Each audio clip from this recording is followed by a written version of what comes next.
In 1951, I moved to Chicago. I don't claim to be a young boy, but I am blessed. November the 10th, I'm 76 years old. So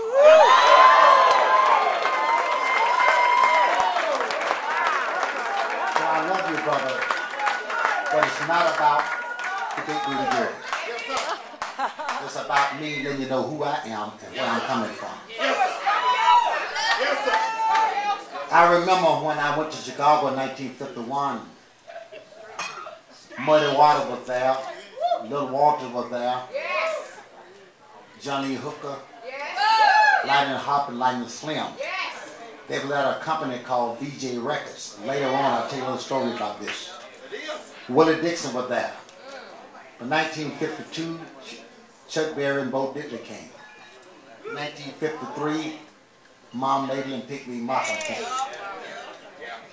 1957, Howlin' Wolf came. 1957, Etta Jane came.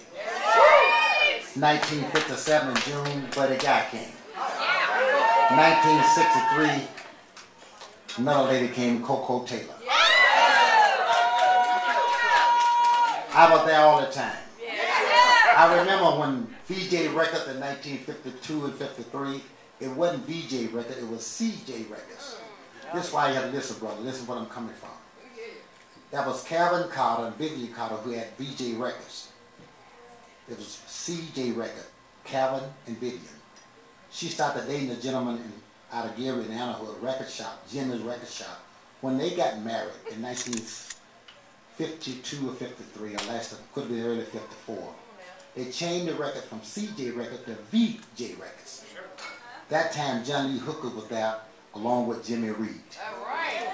Jimmy Reed, the first guy in the world that, I guess I can use the word cheating. I kind of cheated him. Thanks, Jimmy.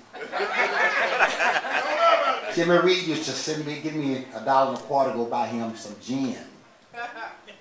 But after Jimmy had 3 or 4 drinks, he didn't know his head from his toes. So I would go and get me a bottle and put half full of water, half full of gin. Bring it to Jimmy Reed about 5 times like that, I make me about $4.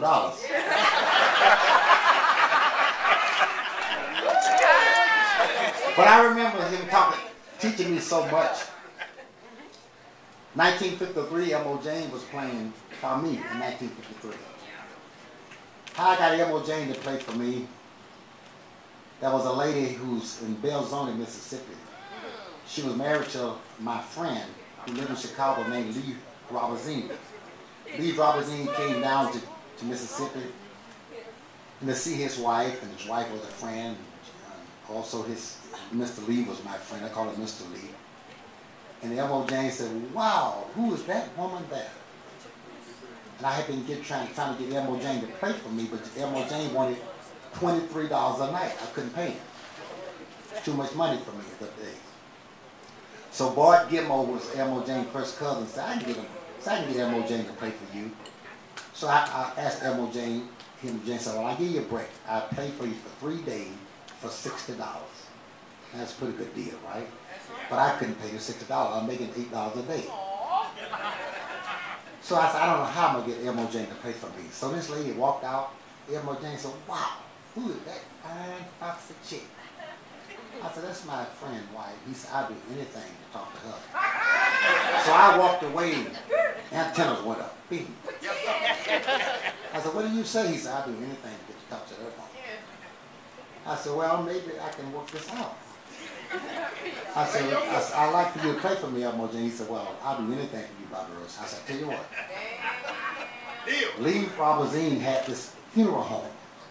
He would drive me out to the gigs, and I would get off 2 blocks from the place because I didn't want nobody to see me getting out this hearse. So I got out of this hearse a couple of times, and Elmore James said, "I'll play with you if you hook me up." So he would stay at, that's bad, isn't it? He would stay at the main house while he out playing with me. Every other week, he'll go out with me and play for me free because I had it hooked up. That's bad, isn't it? Well, you can call me a hooker-upper. But I remember Jimmy Reed, thanks God for you, Jimmy. Yes. He taught me a lot of things. And I still can hear those things in my mind. A lot of times Jimmy Reed would get drunk. Calvin called and said, Bobby Rush, come here and play Jimmy Reed licks. And I had his lick down. And I was playing just like this.